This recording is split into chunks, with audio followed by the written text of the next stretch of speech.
Hello everybody. I'm in the process of building up a new bike, so I'm going to show you how to change cassettes from an old bike, well, from an old cassette to a new one. So I've already taken off the wheel because that's straightforward. And I'm just going to take out the skewer because that makes this process easier. Set aside my parts, as fun as it is to find a spring randomly around. And I take my bottom bracket tool and slip it into the slots with a little retention cap. I use a nice big wrench because generally this is locked down pretty tight and you want a bit of force to be able to get it off. And since over time these things sort of lock up as well. So come on, there we go. Actually, I need to grab my chain whip quick. Don't worry.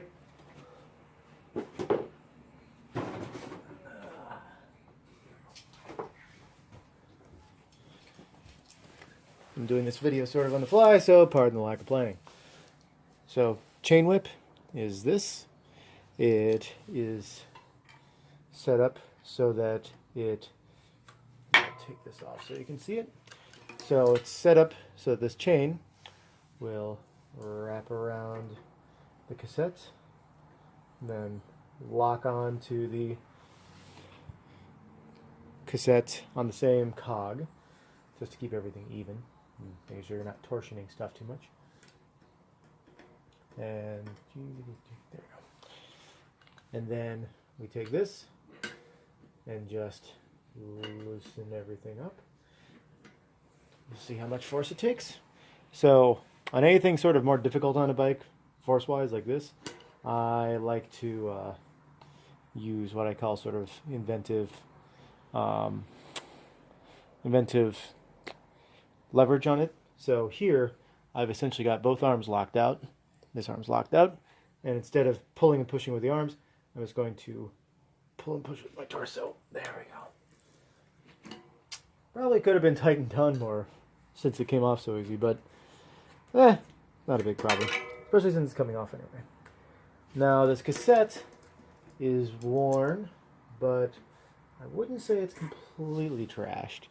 And because I like to maintain backup parts just in case. I mean, there's definitely some shark toothing on some of these, but it's not terrible enough to really feel justified in just trashing the whole thing. So I'm a fan of whenever you get these things uncovered, of just wiping everything clean, giving it a nice wipe down. If I were really being good, I'd, get a sponge and brush and all that, but one, I don't have that ready, and two, I don't want to make you sit here and watch me wash something like this, but essentially I'm just going to work my way through all the nooks and crannies real quick here.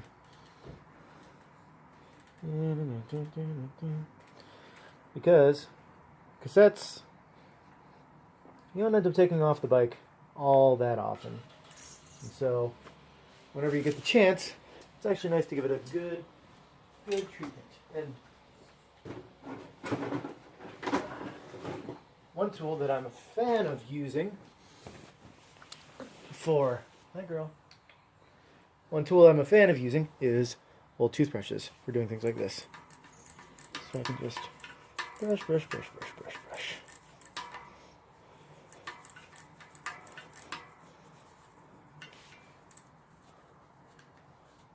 Actually, I haven't used a toothbrush on this before, but man, this is actually really doing it real well.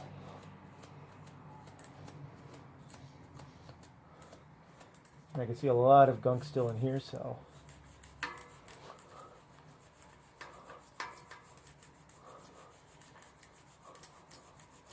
I'm just gonna sweep all this out a bit.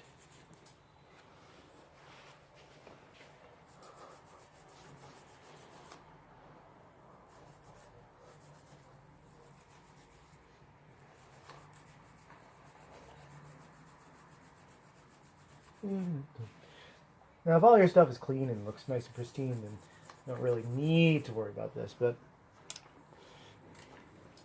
I like showing you guys the full spectrum of things that you might need to know on a particular area, because I believe it's empowering and helpful for your processes. There we go. So, actually, once you blow it out, it's pretty good. I'm just going to tip this in order to sort of help make sure anything's off. And that's really pretty good. Not perfect, but it doesn't need to be because it's going to go get dirty anyway real soon.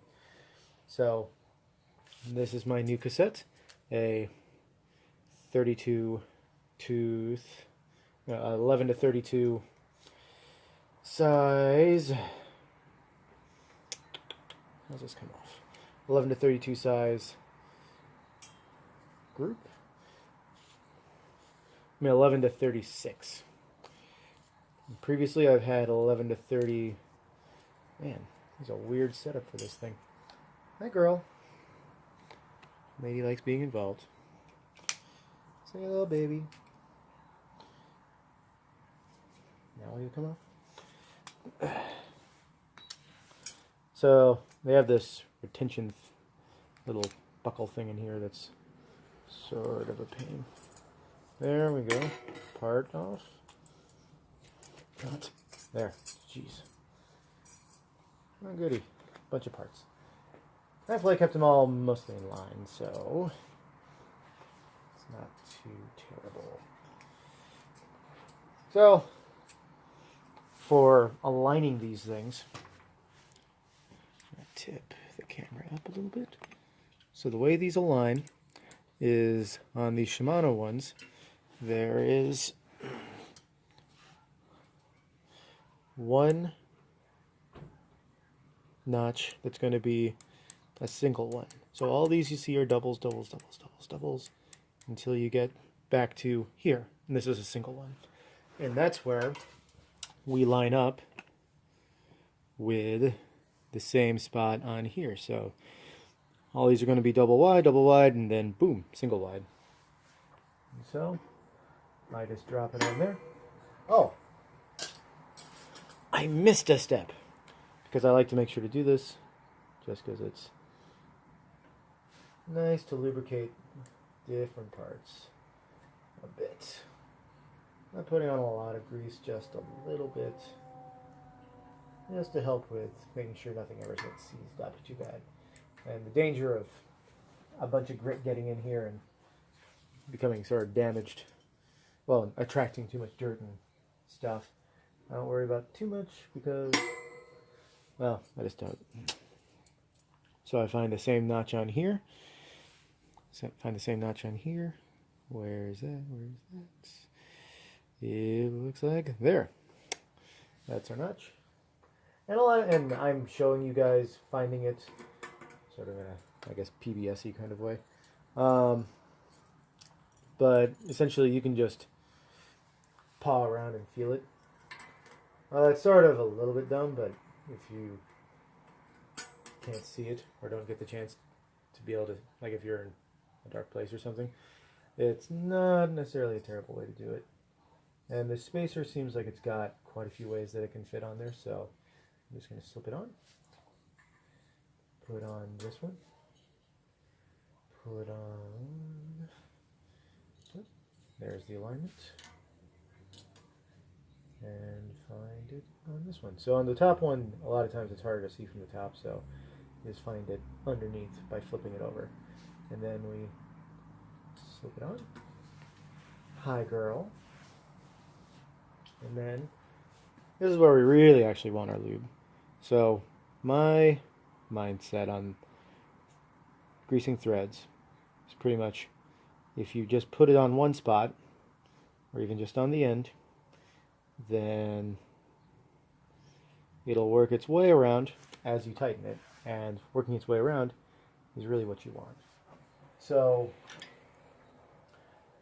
the threads on these I've understood to be sensitive, and so an advice I've read in different places before, it is advised that when you put these on, you slip it on first, and then you reverse.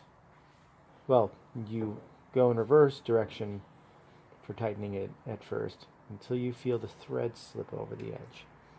So I just got it. And the reason why, I just felt it slip, a little bit of a click right there.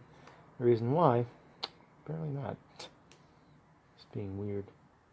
And the reason why is so that you don't possibly have it start threading incorrectly. There it is. So that you don't have it start off the threads and start threading on poorly and incorrectly, because that is a good way to have this get the threads in that lock ring get damaged, and you really don't want that, because I don't even know how hard it is to get a new one of those. And so once I've hand tightened that, I just tighten it like this. Hey girl. No? Fine, be shy.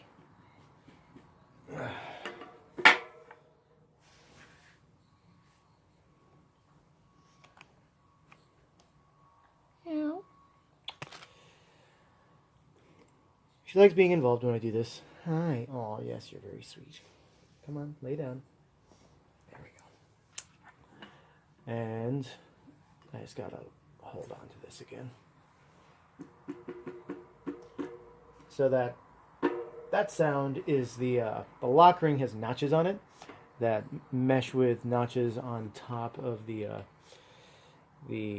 hub. That sound is it sort of ratcheting in and locking down with those notches getting tight. And essentially you want to use a fair amount of force, like you're pulling and pushing with your torso, but you don't need to power ram the whole thing. And just in the same way that we sort of greased up parts on here, I like to wipe down the skewer before putting them back in. And give it just a little bit of grease, just to help make sure that it, and also on the threads, because you can see a little bit of rust on there, or a little bit of rust on there. Let's see if I can get that. It doesn't show up, sorry. But, and then we put the skewer back on, but and I'll lift up the camera angle. And we put the skewer back on, but we put it lever side on the non-drivetrain side, because you don't want to be trying to tighten the lever on top of your cassettes through your rear derailleur and all that. You're going to have a bad time, like dropping a spring during the middle of an instructional video. Do you know where it went, Drew? Nope. Up there it is. And with these springs, you always put them the outside. The big side goes to the outside. Oh, sorry, I moved too much. Big side goes to the outside, and we just slip this back on and tighten it. And now I'm ready to slip this into my new bike. So thank you, everybody. Hope this has been helpful. And as always, please feel free to ask any questions, and make sure to subscribe if you like this stuff, because I'm going to keep trying to put it out. Thanks. Bye.